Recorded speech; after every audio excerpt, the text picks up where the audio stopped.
Vegetable oil derived from a seed have chemicals that can go to the brain. Chemicals are used to extract the oil. There can be residual amounts of those chemicals in the oil. And some of those oils, when they heat up to certain temperatures, have their own toxins. These oils are being consumed. They can cause irritation to the intestinal wall and get to the brain, and it can take months to get the chemicals out of the body.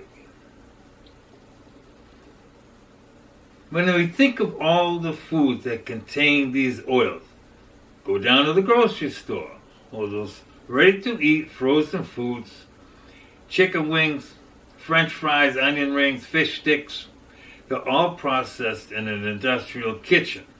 In restaurants, you're getting the same type of oil in the food that's in a fryer and a deep fryer. The oil that you have in your own kitchen is most likely the wrong type of oil to be consumed. So what type of oil are you going to have to use?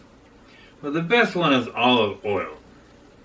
I will have to offer caution that it can get smoky when it reaches a particular temperature, so you should have a cover ready until you're used to cooking with olive oil.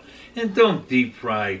Small amount of oil on a frying pan. You can use chicken, pork, steak, whatever type of product that you want to use. Stir fry vegetables.